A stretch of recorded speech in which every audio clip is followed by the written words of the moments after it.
Udah, Kak. Oke, terima kasih. Bentar ya.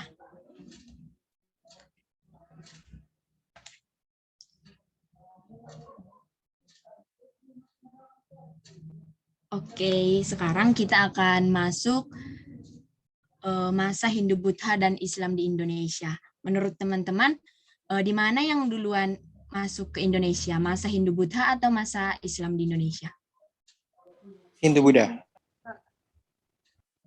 Oke, siapa yang tahu masuknya Hindu-Buddha itu abad keberapa, masuknya Islam abad keberapa?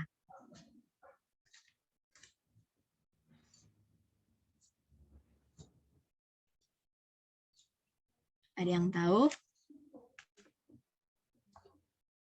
Kalau nggak salah sih abad ke-6. Yang mana? Yang Hindu. Kalau Islam? Kalau Buddha abad kedua bukan sih? Kalau tadi ada abad ke-6, ada abad kedua. Kalau Islam abad berapa? Ke-7. Kalau jadi jawabannya itu masa Hindu-Buddha itu abad kedua, Islam itu abad ke-7 dan juga abad ke-13. Jadi ada dua kemungkinan antara abad ke-7 dan juga abad ke-13 gitu ya. Oke, materi kita hari ini itu ada 3. Yang pertama, teori masuknya Hindu-Buddha dan Islam di Indonesia. Yang kedua, kerajaan-kerajaan Hindu-Buddha dan Islam di Indonesia. Dan yang ketiga itu, bagaimana peninggalan kerajaan Hindu dan Buddha serta Islam di Indonesia. Dan kakak pertama itu bahas tentang ini. Nah, teori masuknya Hindu-Buddha, terus itu kerajaan-kerajaan Hindu-Buddha, terus peninggalan Hindu-Buddha. Jadi enggak langsung kakak gabungkan Hindu-Buddha dan Islam gitu ya. Nah, yang pertama itu ada teori Hindu-Buddha di Indonesia. Nah, teori Hindu-Buddha ini lebih didasarkan kepada yang kelas sosialnya, karena pada zaman saat itu sudah ada yang namanya kelas sosial pertama dari India dan dibawa ke Indonesia itu melalui perdagangan. Jadi ada beberapa teori Hindu-Buddha di Indonesia.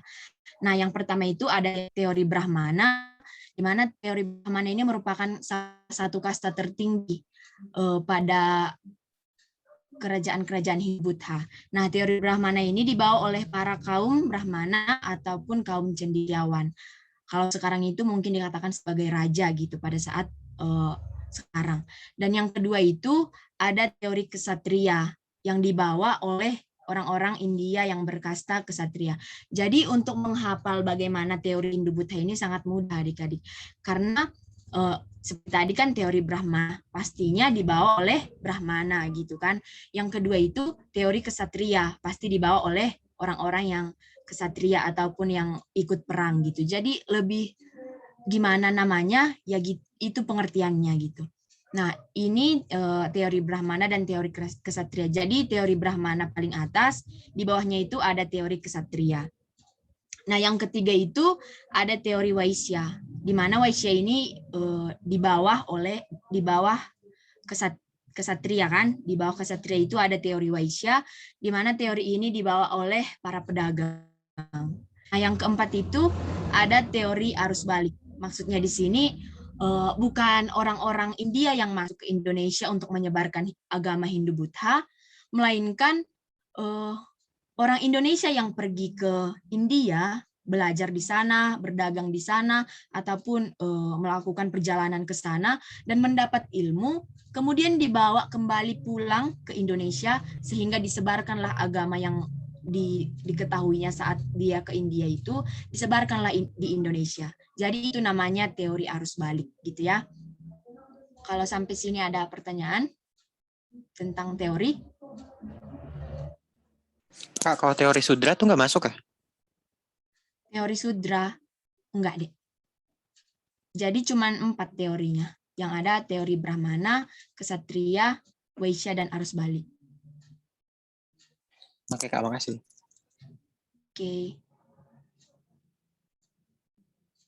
Oke, sekarang kita masuk ke kerajaan Hindu-Buddha di Indonesia. Nah, Mungkin adik-adik sudah tidak heran lagi ataupun tidak asing lagi mendengarkan kata kerajaan Kutai. Kerajaan Kutai. Jadi kerajaan Kutai ini merupakan kerajaan Hindu pertama di Indonesia pada abad keempat. Setelah pada abad kedua sampai ketiga itu Hindu Buddha itu sudah ada di Indonesia melakukan perdagangan ataupun masyarakat-masyarakat tadi yang menyebarkan tadi Waisya, Ksatria, Brahmana itu ada di Indonesia dan dibentuklah suatu kerajaan Hindu pertama di Indonesia pada abad keempat yaitu Kerajaan Kutai. Nah, kerajaan Kutai ini merupakan kerajaan Hindu ya. Pada abad keempat sudah ada di Indonesia. Nah, Kerajaan Kutai ini terdapat di Kalimantan Timur, tepatnya di Sungai Mahakam. Jadi di saat itu pada abad keempat Kerajaan Kutai sudah ada di Kalimantan Timur. Nah, fakta-fakta ataupun sumber yang mendukung itu ada 7. Ada penemuan 7 yupa dengan prasasti yang menggunakan huruf Pallawa dengan Sansakerta, dan kerajaan ini awalnya didirikan oleh Kudungga gitu. Nah, untuk selanjutnya itu ada peninggalan-peninggalan Kerajaan Kutai.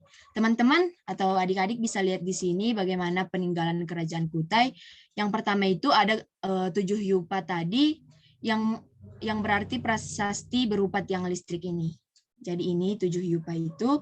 Dan yang kedua itu ada ketopong Sultan Kutai. Yang ketiga kalung ucal. Yang keempat kalung ciwa. Yang kelima kura-kura emas yang ini. Dan yang keenam itu ada pedang Sultan Kutai. Nah, ini merupakan bagaimana peninggalan-peninggalan kerajaan Kutai di Indonesia. Nah, yang kedua itu kita bahas secara luarnya saja ya, karena ini yang paling sering masuk. Yang kedua itu ada Kerajaan Tarumanegara, di mana kerajaan ini berada di Jawa Barat, tepatnya di Sungai Citarum, antara Sungai Citarum dan juga Cisane. Jadi kerajaan ini berada di Jawa Barat. Yang kedua itu yaitu Kerajaan Tarumanegara mencapai masa kejayaannya ketika dipimpin oleh Raja Purnawarman. Dan peninggalan raja terkenal Tarumanegara itu bernama Raja Purnawarman. Dan kerajaan Tarumanegara merupakan kerajaan Hindu Buddha terbesar di Pulau Jawa. Jadi bisa diingat bahwa kerajaan Tarumanegara ini merupakan kerajaan yang sangat besar pada masanya yang pertama yaitu di Pulau Jawa.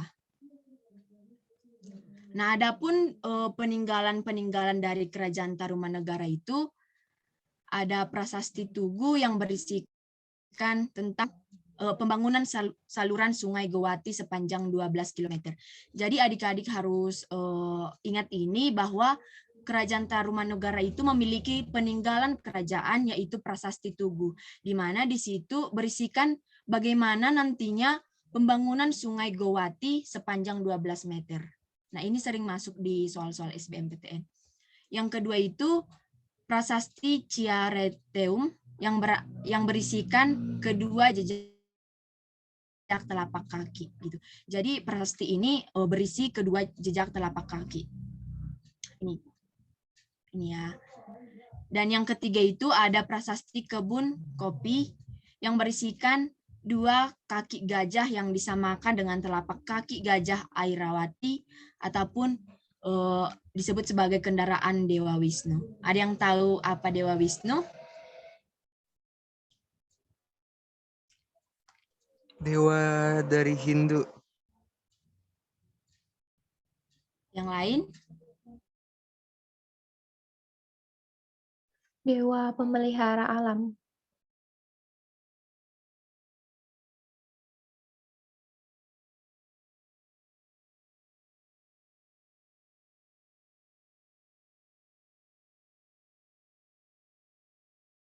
Yang lain gimana? Ada yang tahu? Tadi ada Dewa Hindu.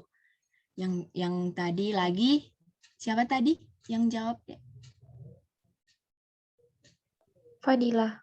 Iya, Fadilah tadi Dewa Pemelihara Alam. Yang lain? Jadi jawabannya itu Dewa Pemelihara Alam ya.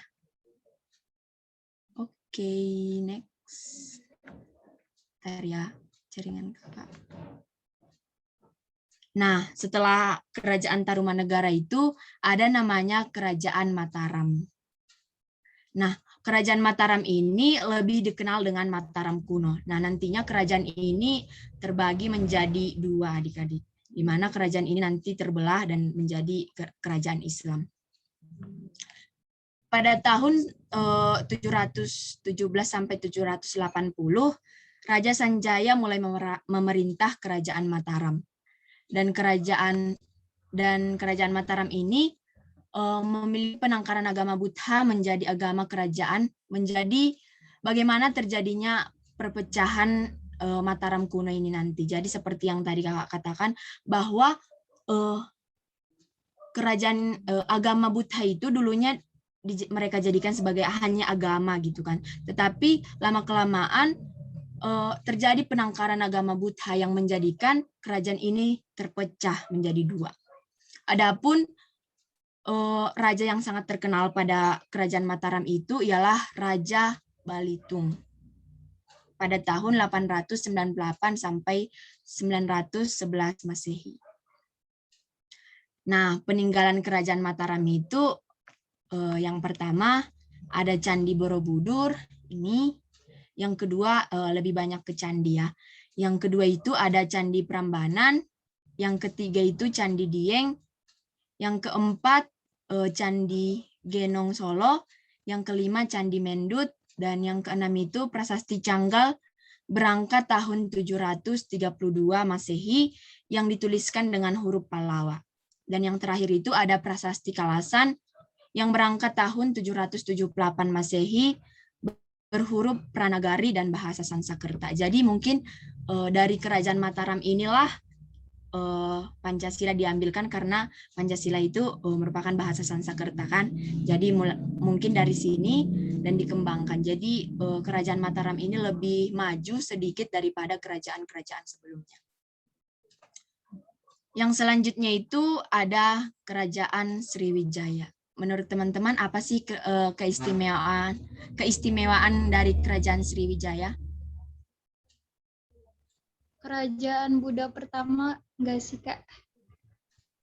Yang lain?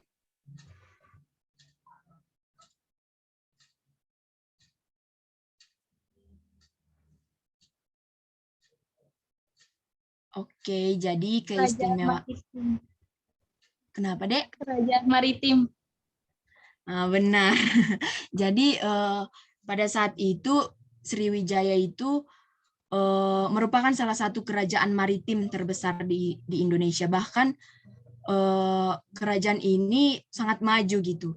Dan Bala Putra Dewa menjadi tokoh penting dalam kerajaan besar Sriwijaya. Jadi kerajaan ini merupakan salah satu kerajaan yang berada di Sumatera.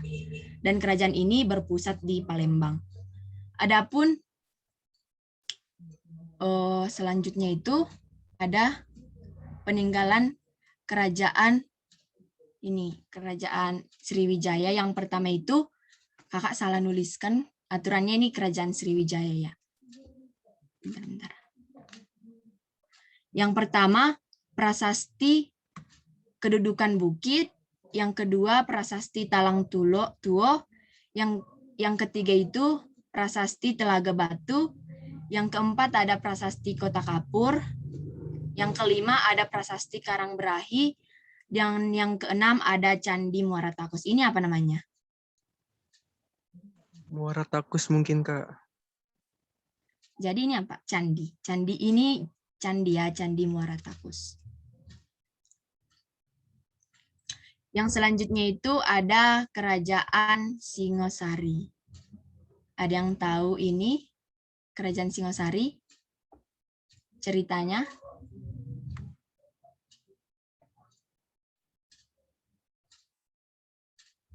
Oke, jadi Kerajaan Singosari itu didirikan oleh Ken Arok.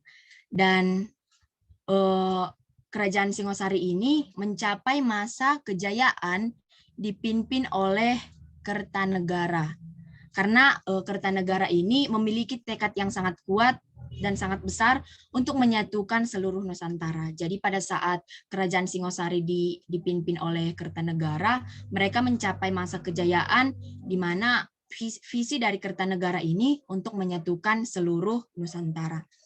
Nah, Kertanegara itu menjalin persahabatan dengan Raja Campa untuk membendung serangan kerajaan Mongol.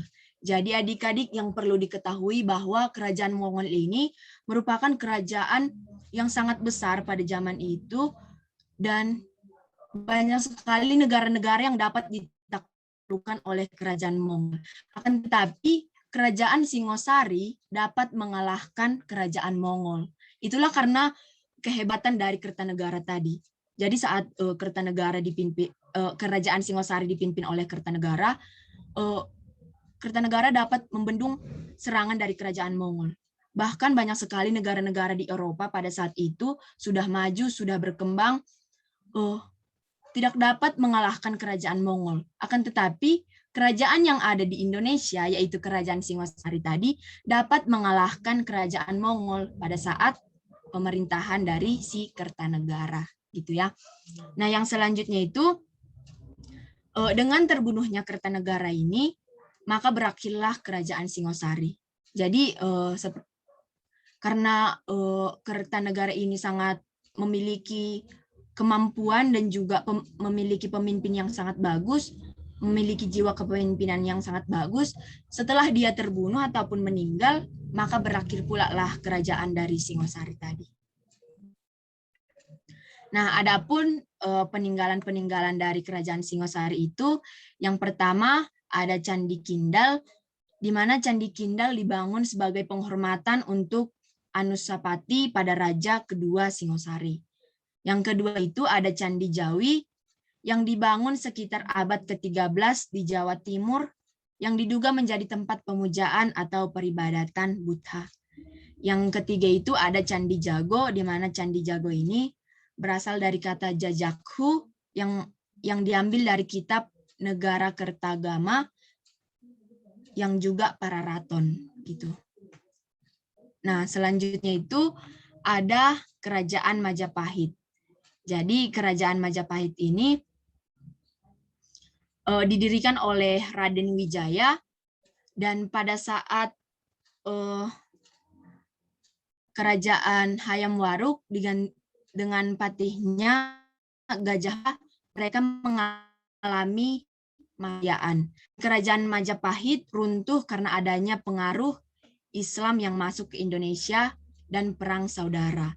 Jadi kerajaan ini runtuh karena adanya perang saudara ataupun sering disebut sebagai perang Parekrek, dan juga Islam sudah mulai menyebar ke Indonesia dan banyak sekali masyarakat-masyarakat yang dahulunya menganut agama Hindu ataupun masih menganut animisme beralih kepada menganut agama Islam nantinya. Jadi itu nanti salah satu bagaimana Islam itu dapat diterima oleh masyarakat, karena agama Islam itu memiliki tradisi ataupun hampir sama dengan masyarakat Indonesia dan tidak mengenal dengan kasta. Tadi kan seperti masuknya agama Islam di Indonesia kan, agama Hindu Buddha itu mengenal kasta kan, Brahmana, Waisya, Ksatria gitu. Sedangkan agama Islam itu tidak menganut dengan kasta, lebih ke kesederhanaan gitu, bisa dibilang dengan kesederhanaan. Nah, adapun peninggalan kerajaan Majapahit itu, yang pertama Candi Tikus, yang banyak diduga sebagai tempat pemandian bagi keluarga kerajaan. Yang kedua itu ada Candi Bajang Batu, yang diketahui bahwa Gapura berfungsi sebagai pintu masuk ke bangunan suci. Jadi Candi Bajang Batu ini merupakan salah satu gapura untuk tempat masuknya ke bangunan suci. Yang ketiga itu sama-sama gapura disebut sebagai Candi Jago, yang memiliki tinggi 15,5 meter, yang diduga sebagai pintu gerbang ke kediaman Mahapatih Gajah Mada. Jadi ini juga gapura, Candi Jago gapura, Candi Bajang Batu juga gapura. Sebagai masuk ke pintu gerbang kediaman ataupun ke bangunan yang lebih suci gitu. Nah, sekarang kita masuk ke teori masuknya Islam ke Indonesia. Kan tadi udah kakak jelaskan kan alasan mengapa Islam itu lebih diterima oleh masyarakat. Selain alasan-alasan tadi, tidak mengenal kasta, terus itu lebih ke kesederhanaan mereka, bagaimana mereka menyebarkan agama Islam. Ada yang tahu bagaimana supaya Islam itu lebih cepat menyebar ke Indonesia?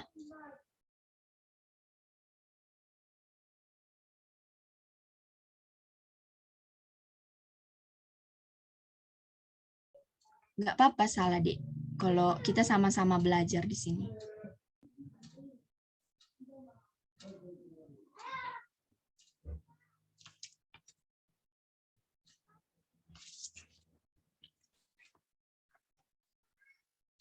Nggak ada yang tahu ya. Oke, jadi salah satu alasan seperti tadi kakak bilang, bagaimana agama Islam itu mudah diterima oleh masyarakat itu, yang pertama dari agamanya, karena ajaran agama dari Islam itu tidak mengenal ke kelas sosial, tapi lebih ke kerohanian gitu. Yang kedua itu ada pertarungan antara agama Hindu dengan penguasa-penguasa lainnya. Jadi akibat pertarungan agama Hindu tadi dengan penguasa-penguasa lainnya, akhirnya kerajaan Islam menjadikan itu sebagai kesempatan agar Islam itu cepat menyebar ke Indonesia. Nah, yang ketiga itu bagaimana masuknya Islam ke Indonesia itu karena yang pastinya itu melalui jalur perdagangan kan. Pada saat itu mereka sudah mengenal bagaimana perdagangan yang ada di Indonesia. Jadi mereka masuk dan melakukan perdagangan, akhirnya sambil mereka berdagang sambil mengajarkan agamanya gitu. Mungkin hampir sama dengan Hindu Buddha, tetapi Hindu Buddha itu lebih mengenalkan ke kastanya gitu ya. Oke.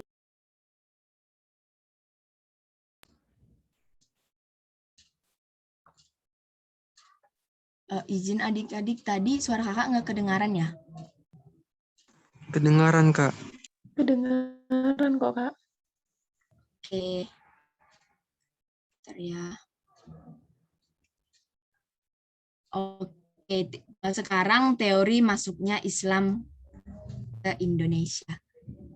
Jadi apa tadi perbedaan bagaimana teori masuknya Islam dengan teori masuknya Hindu Buddha ke Indonesia? Ada yang tahu? Yang tadi udah kakak sebut kok. Tentang kasta.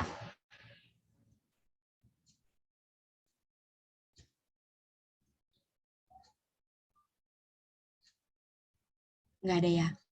Oke, jadi tadi teori masuknya masuknya Hindu Buddha ke Indonesia itu tadi melalui kasta kan, teori Brahmana, teori Vaishya, teori kesatria gitu kan. Tetapi teori masuknya Islam ke Indonesia itu melalui tempat.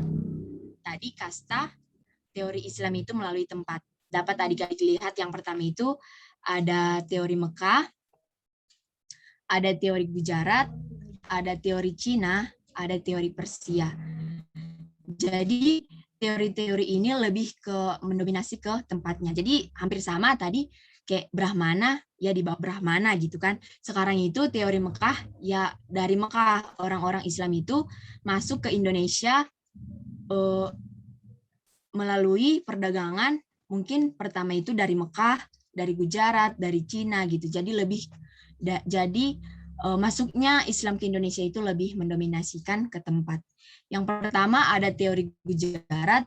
Teori ini dikemukakan oleh Snow Horrocks yang mengatakan bahwa bangsa Arab kurang banyak menyebarkan agama Islam ke Indonesia. Jadi dia lebih mengatakan bahwa Islam itu pertama sekali dibawa oleh masyarakat India ataupun Gujarat, tepatnya India Selatan. Yang kedua itu ada teori Mekah. Nah, teori ini dikemukakan oleh si Hamka yang mengatakan bahwa Islam itu mulai datang pada abad ke-17 yang dibawa dari Mekah. Nah, lebih mudah.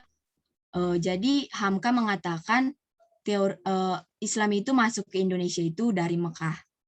Yang ketiga itu ada teori Cina, di mana teori ini mengatakan bahwa masuknya Islam ke Indonesia itu dibawa langsung oleh Cina yang pernah dahulunya menganut Islam. Jadi saat orang-orang Cina itu sudah menganut agama Islam dan melakukan perdagangan ke Indonesia, akhirnya mereka menyebarkan agama Islam ini.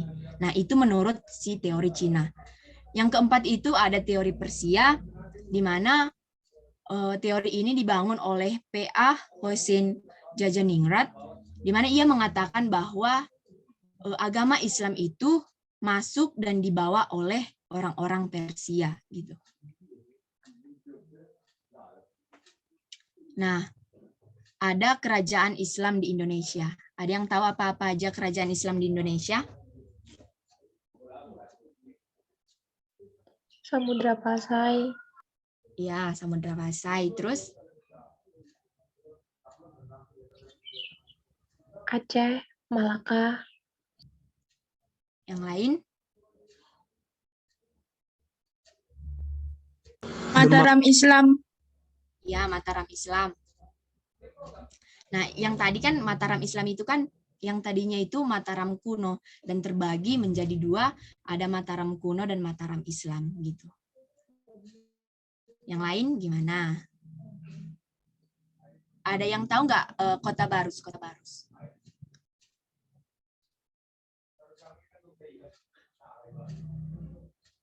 Enggak, Kak. Nggak ada ya. Oke, jadi kalau kami belajar di sejarah itu, mungkin ini nggak ke bagaimana sejarah di ini ya, bagaimana kita pelajari sejarah Islam itu di pelajaran apa kita sekolah gitu kan. Jadi kakak juga bingung bahwa banyak sekali sumber-sumber yang mengatakan bahwa awalnya kedatangan Islam ke Indonesia itu ya di Sumatera Utara, yaitu tepatnya di Kota Barus. Jadi jika adik-adik tahu Kota Barus ini banyak sekali di sana orang-orang yang katanya melakukan perdagangan di sana. Jadi Kota Barus ini merupakan salah satu pusat perdagangan yang sangat besar pada saat itu. Nah, sesampainya masyarakat Gujarat, Persia gitu datang ke Kota Barus ini, karena Kota Barus ini merupakan pusat perdagangan yang besar, akhirnya mereka menyebar gitu ke Samudra Pasai. Tapi bukti-bukti yang paling mendukung itu awalnya itu ya di Samudra Pasai. Nah, Kerajaan Perlak. Kerajaan Perlak ini muncul pada abad ke-10, di mana Kerajaan Perlak ini sempat pecah menjadi dua karena ajaran yang dianut mereka itu memiliki perbedaan-perbedaan gitu. Nah, yang ketiga itu ini Kerajaan Perlak merupakan kerajaan Islam tertua di Indonesia. Jadi adik-adik boleh ingat bahwa Kerajaan Perlak merupakan kerajaan tertua di Indonesia ya. Tetapi seperti yang tadi kakak jelaskan, kerajaan Kota Barus itu tadi, bagaimana di sana sudah sebelum sampai ke Kerajaan Perlak, Kota Barus ini sudah menjadi pusat perdagangan dan menyebarkan Islam di sana. Tetapi akibat kurang adanya bukti-bukti yang mendukung, akhirnya Kerajaan Perlak lah dikatakan sebagai kerajaan Islam tertua di Indonesia. Nah, Kerajaan Perlak ini kan tadi pecah, dan kemudian salah satu dari Kerajaan Perlak ini bergabung ke Samudra Pasai. Dan Kerajaan Perlak masih eksis sampai tahun 1296 Masehi. Ini abad keberapa? 1296.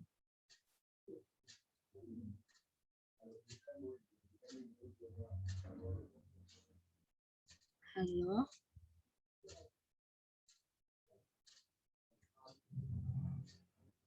Ada yang tahu kalau 1296 kayak tadi kan abad ke-10 gitu.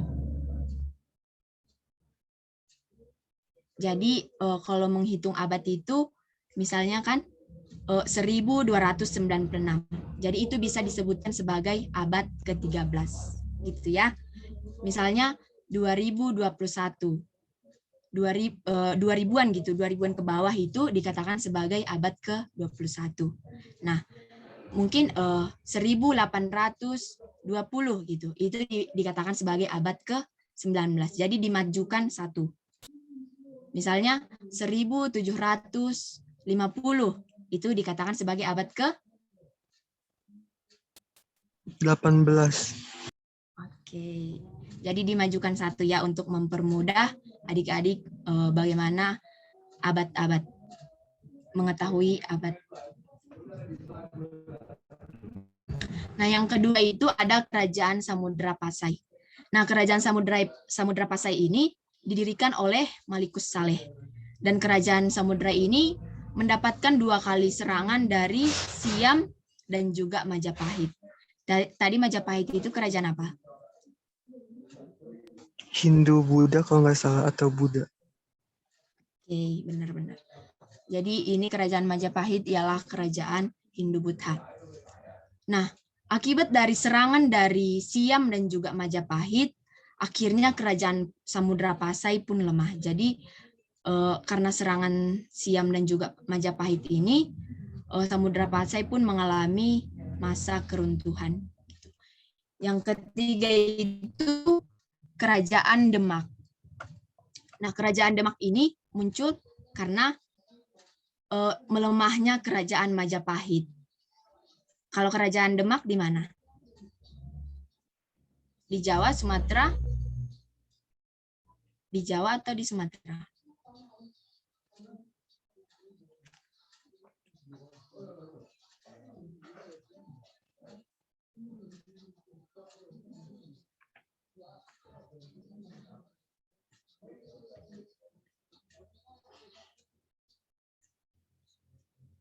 Ada yang tahu Kerajaan Demak di mana?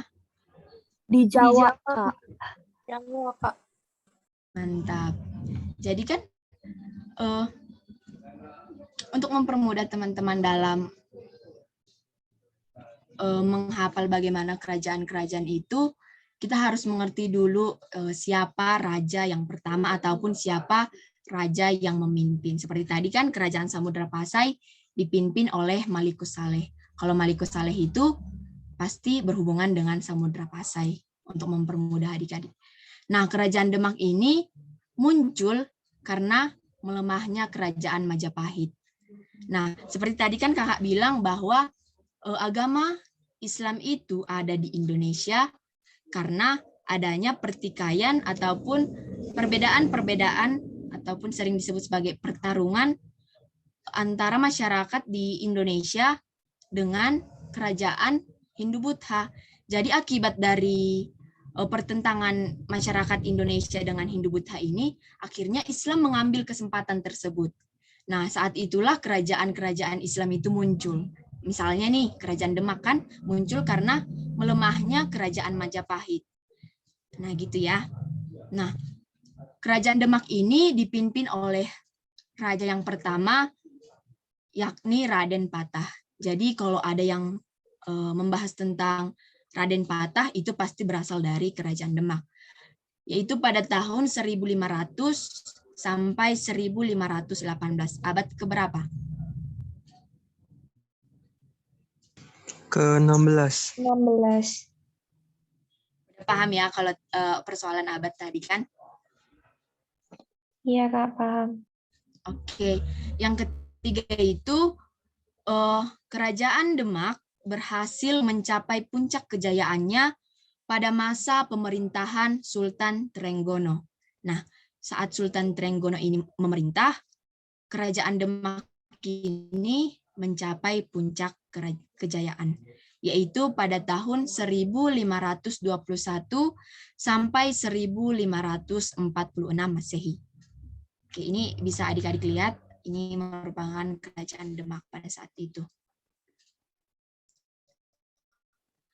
Nah, yang selanjutnya itu ada Kerajaan Gawo dan juga Kerajaan Talo. Ini di mana? Ada yang tahu? Kalau di PPT Sulawesi Selatan. Di Jawa, Sumatera, atau di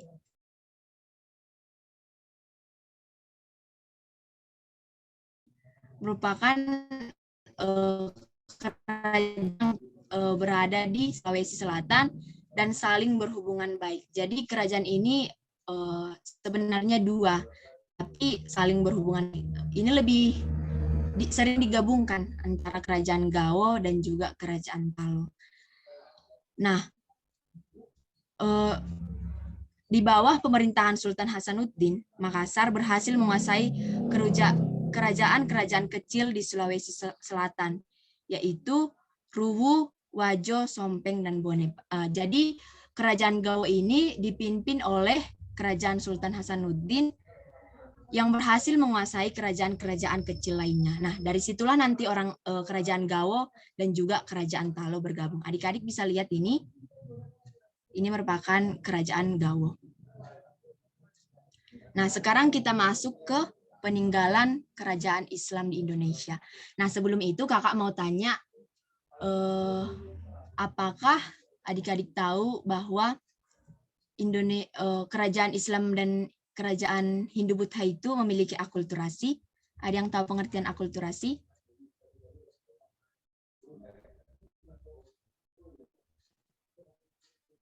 Pencampuran dua budaya.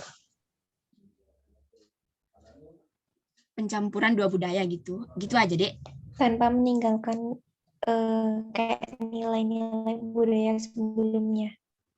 Ya benar. Jadi tadi seperti yang dijelaskan Adik tadi, jadi akulturasi itu ialah pencampuran dua kebudayaan tetapi tanpa meninggalkan kebudayaan aslinya.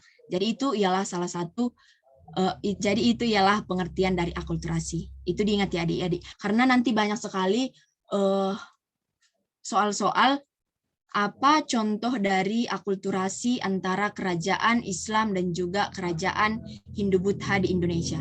Gimana mau jawab akulturasi aja belum tahu gitu kan. Nah, adik-adik bisa nggak kasih contoh satu aja bagaimana akulturasi antara Hindu-Buddha dengan Islam di Indonesia? Nggak usah dulu tempatnya, tapi lebih ke, nggak apa-apa Deng, tempatnya Deng, biar kita jelaskan. Ada yang tahu?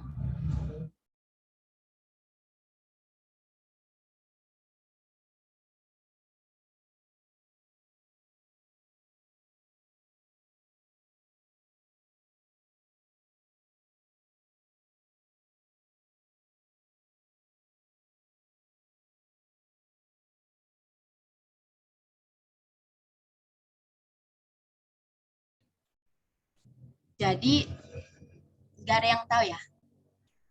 Jadi salah satu bagaimana akulturasi antara Hindu-Buddha dan juga Islam di Indonesia itu dapat adik-adik lihat di masjid.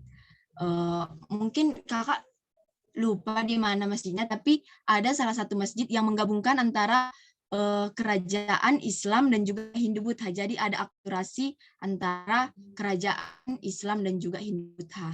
Nah, itu nanti dapat adik-adik lihat di Google ya. Kakak lupa kalau tempatnya, namanya. Tapi ada salah satu masjid di Indonesia melakukan akulturasi antara kerajaan Hindu-Buddha dan juga Islam. Masjid Kudus nggak sih Kak namanya? Oh iya benar-benar Masjid Kudus. Jadi Masjid Kudus ini menggabungkan akulturasi antara Islam dan juga Hindu-Buddha. Karena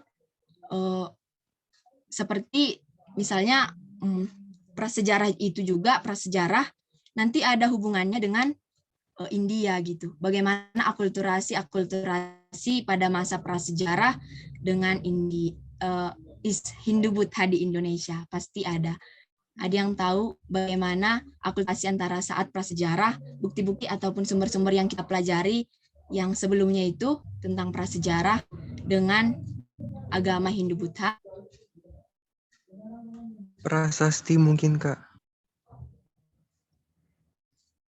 Candi ini Candi Borobudur, menurut adik-adik gimana? Ada nggak hubungannya prasejarah dengan akulturasinya prasejarah dengan Candi Hindu-Buddha? Ini Candi Borobudur.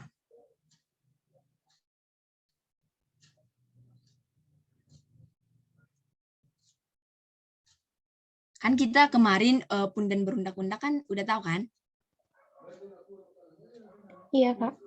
Nah, itu merupakan akulturasi antara Punden berundak-undak dengan candi yang dikenal oleh masyarakat India. Jadi adik-adik bisa lihat bagaimana candi dari. Nah, itu disebut sebagai Punden berundak-undak. Nah, dimasukkanlah candinya. Nah, itu menjadi peninggalan atau bagaimana masuknya Hindu Buddha ke Indonesia gitu.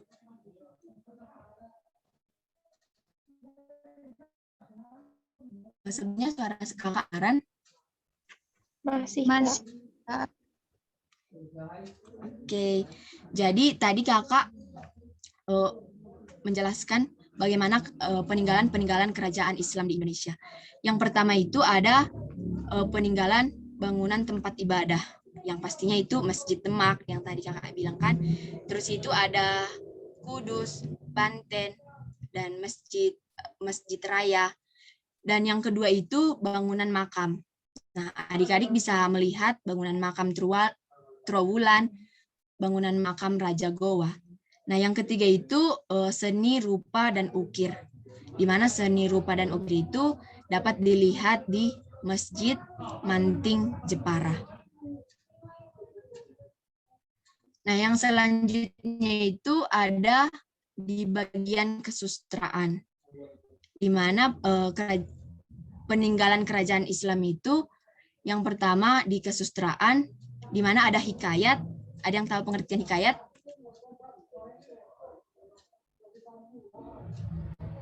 Enggak, Kak. Yang lain?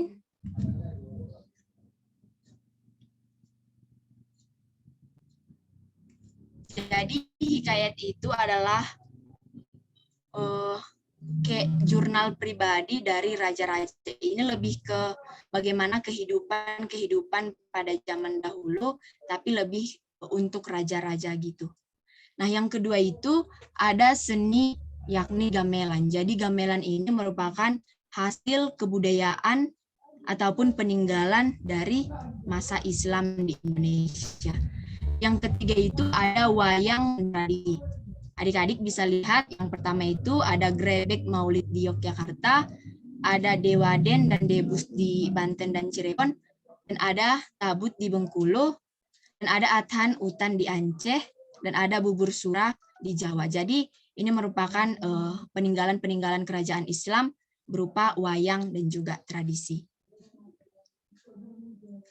Oke, udah selesai tentang peninggalan kerajaan Islam di Indonesia. Jadi cuman tadi kan kakak jelaskan bahwa kita cuman bahas tentang peninggalan, teori, dan juga apa saja kerajaan-kerajaan yang pernah ada di Indonesia, baik itu kerajaan Hindu Buddha dan juga kerajaan Islam. Nah, sekarang kita membahas soal, ya, ada yang bisa jawab soal pertama?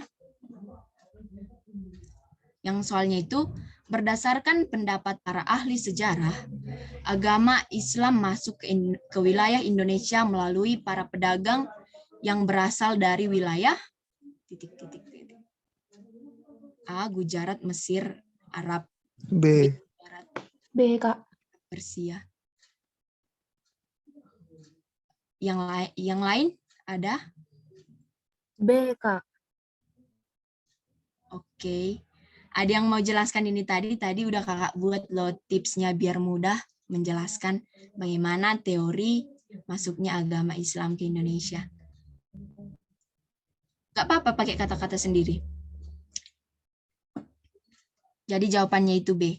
Ada yang mau menjelaskan bagaimana ini teori Arab, teori Gujarat, dan juga Persia?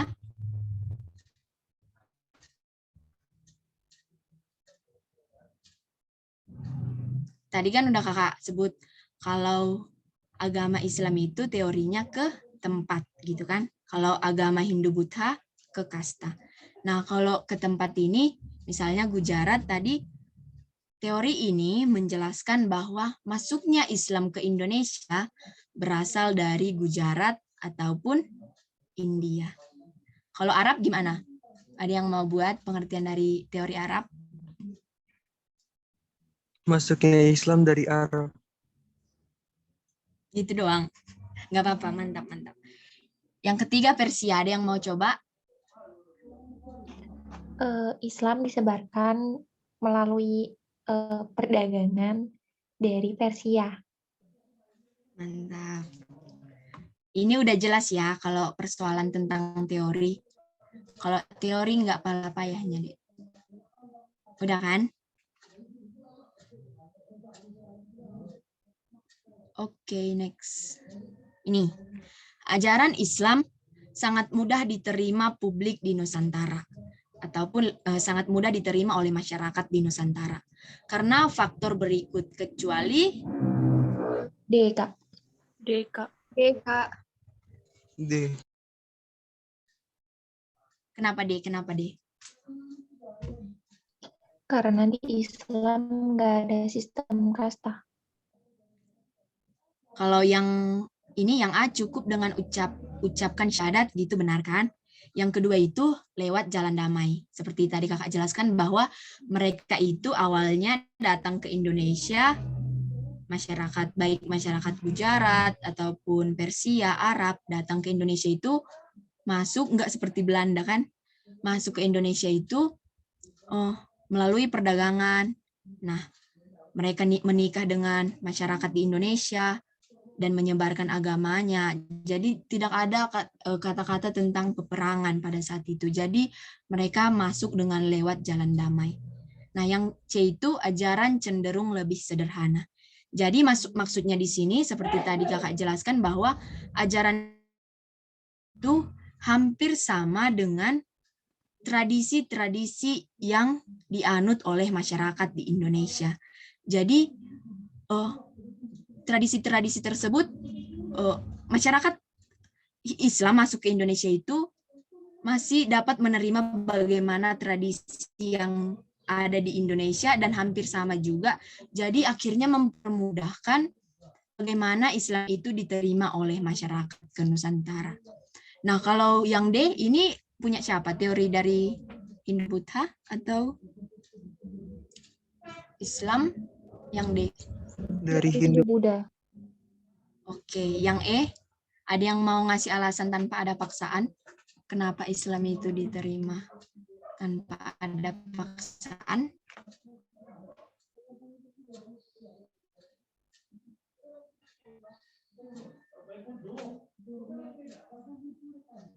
Oke, jadi agama Hindu Buddha, agama Islam itu masuk ke Indonesia itu melalui baik itu melalui perdagangan, perkawinan gitu kan.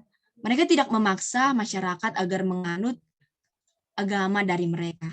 Tetapi mereka tetap menyebarkan, berdakwah, dan akibat dari kesamaan tradisi-tradisi masyarakatnya juga, jadi tanpa ada unsur paksaan dan melewati dengan jalan damai ini, akhirnya ajaran agama Islam itu lebih mudah diterima dan juga di masyarakat Indonesia itu lebih mudah menerima bagaimana agama Islam itu mereka aplikasikan ke kehidupannya gitu. Nah, untuk soal selanjutnya ini kasta tertinggi dalam struktur sosial masyarakat Hindu adalah E, Kak. Kak. D, Kak. Oke. Semua E ya? Iya. Oke, jadi jawabannya itu Kita bahas satu-satu ya. Kalau yang pertama itu, ini kesatria, tadi udah kakak jelaskan kan? Ini pengertiannya apa? Kesatria. Anggota kerajaan. Orang-orang yang ikut perang gitu kan, kesatria lah gitu. Nah, yang B, Waisya. Pedagang kalau nggak salah. Dagang, Pak. Oke, yang ketiga itu Orang tanpa kasta. Pekerja kasar. ya benar. Jadi tadi kan ada yang nanya kan, Kak, kenapa teori Sudra itu tidak tidak masuk ke teori yang kakak jelaskan. Jadi kalau menurut kakak bahwa teori sudra ini coba kita bayangkan bagaimana misalnya kita memiliki derajat yang paling tinggi. Nah, derajat yang paling rendah dalam status sosial gitu kan. Bagaimana kita bisa memberikan ataupun menyebarkan agama ataupun gimana? Meyakinkan orang lain agar menerima agama kita, tetapi kita memiliki kasta yang paling rendah pada saat itu. Pasti kan mungkin ada yang mau, tapi tidak bisa dikatakan bahwa mereka juga memberikan kontribusinya kepada bagaimana masuknya agama Hindu Buddha di Indonesia gitu. Bisa sih, tapi lebih banyak itu dari kasta-kasta yang paling tinggi gitu kan. Misalnya kalau presiden lah datang ke rumah kita, kau mau ini enggak gitu, kau mau, pasti kita enggak pun dijelaskan pasti mau gitu kan, karena itu tinggi struktur sosial yang ada gitu kan, pasti secara logikanya kita pasti langsung mau gitu. Tapi kalau misalnya orang-orang yang memiliki struktur sosial yang paling rendah, mungkin ya banyak pun meskipun usaha mereka itu banyak, tapi tidak terlalu meluas bagaimana mereka menyebarkan agama agama Hindu Buddha di Indonesia. Nah, yang terakhir itu ada teori Brahmana. Kalau kasta Brahmana ini gimana? Pendeta. Pendeta atau cendekiawan yang memiliki pengetahuan. Oke, ini udah ya. Ini udah jelas kan, Dek? Yang struktur sosial Sudah, pada Kak. masyarakat Hindu kan? Udah, Oke. Kak. Yang selanjutnya itu soalnya tempat yang digunakan oleh orang-orang Hindu untuk mengajarkan ajaran-ajaran agamanya kepada masyarakat daerah-daerah di Indonesia dikenal dengan sebutan Kak. ada terus yang lain.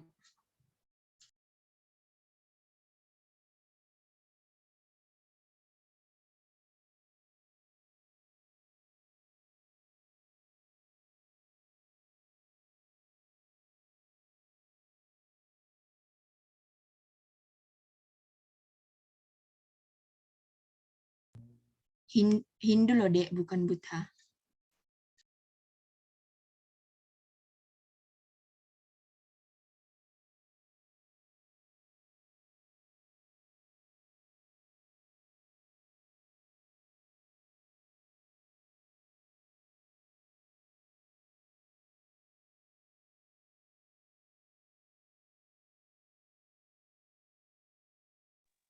C, Kak. Ganti C, Kak, kayaknya. Oke, nggak apa-apa. Ganti-ganti. Tapi nanti gimana kalau nanti waktu SBMPTN pengennya yang di otak C, jawab nanti yang dijawab jadi plan gitu ya, jangan gitu ya, Dek. Kalau ya gitu. Oke, yang lain gimana? C?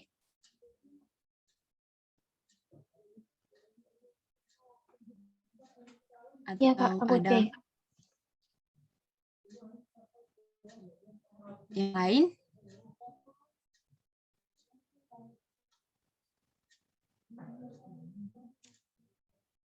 C kali, Kak. Oke, kita bahas satu-satu ya. Bentar. Jadi jawabannya itu C. Ada yang tahu pengertian dari surau? Kayak bentuk kayak masjid juga, Kak, tempat ibadah umat muslim juga. Oke, jadi ini lebih ke agama, yang A lebih ke agama muslim gitu kan? Yang B, padepokan?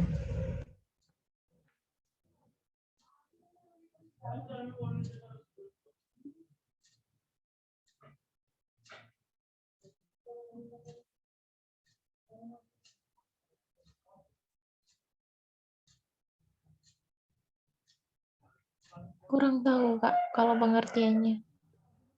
Tapi ini Tempat untuk silat, Kak. ya. Tempat pencak silat gitu. Oke. Yang C. C itu lembaga pendidikan buat yang Hindu. Oh, ini yang pasraman untuk Hindu, bagaimana mereka mengajarkan ajaran agamanya. Yang C kan? Yang E, pesantren. Iya, Kak.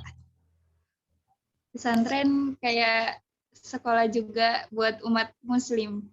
Oke, ini untuk umat muslim. Yang E, Tempat Vihara. ibadah Buddha.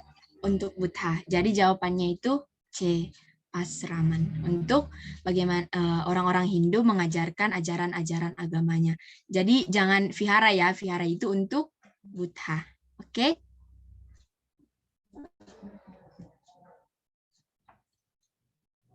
Oke, yang ini. Peradaban Hindu-Buddha mudah diterima oleh masyarakat Indonesia. Karena ada yang tahu? D kali, Kak. Ada yang D, yang lain?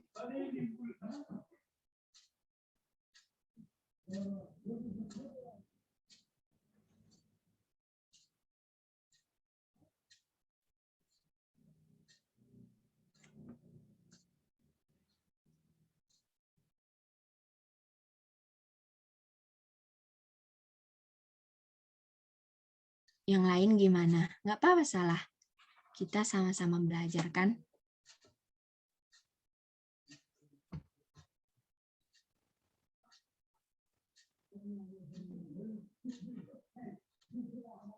Kak Riki D. Kak Martina. Yang lain?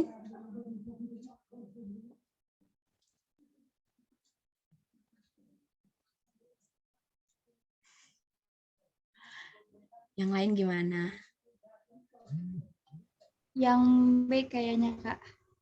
Yang B, adanya persamaan peradaban Hindu dengan Indonesia. Yang lain?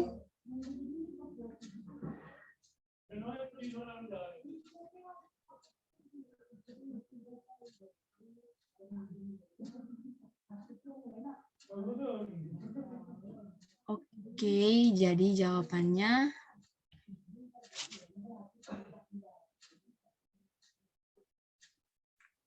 ya. B. Yang tadi jawab D, kenapa jawab D? Siapa tadi kecuali Kak Riki tadi? Kenapa jawabannya D? Ya.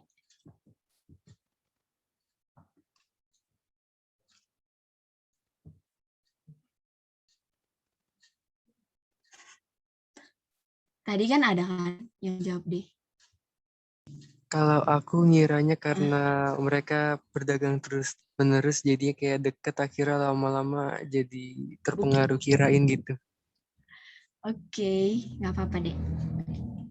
Jadi jawabannya itu B, karena adanya persamaan peradaban agama Hindu dan juga peradaban yang ada di Indonesia. Jadi pada saat itu peradaban yang ada di India sama dengan peradaban yang ada di Indonesia pada saat itu. Kalau ini ya, kalau yang E kenapa enggak yang E? Usaha bangsa Indonesia untuk mengembangkan tingkat peradabannya. Karena Indonesia lebih maju mungkin waktu itu. Karena Indonesia lebih maju. Berarti kalau Indonesia lebih maju, masyarakat Hindu-Buddha masuk, masyarakat Hindu-Buddha ingin menyebarkan nggak diterima gitu kan? Mungkin jawaban dari siapa tadi? Kalau Indonesia itu sudah tinggi peradabannya, yang pastinya mereka juga membentuk sebuah kebudayaan yang akhirnya mereka sebarkan gitu kan. Ini bukan, tapi masyarakat India lah yang lebih tinggi peradabannya pada saat itu, dan mereka kemudian menyebarkan bagaimana kebudayaan-kebudayaan yang ada pada mereka itu melalui perdagangan. Oke. Nice. Oke, udah selesai pelajaran kita hari ini. Gimana, guys? Oke, bentar ya, aku kirim linknya dulu.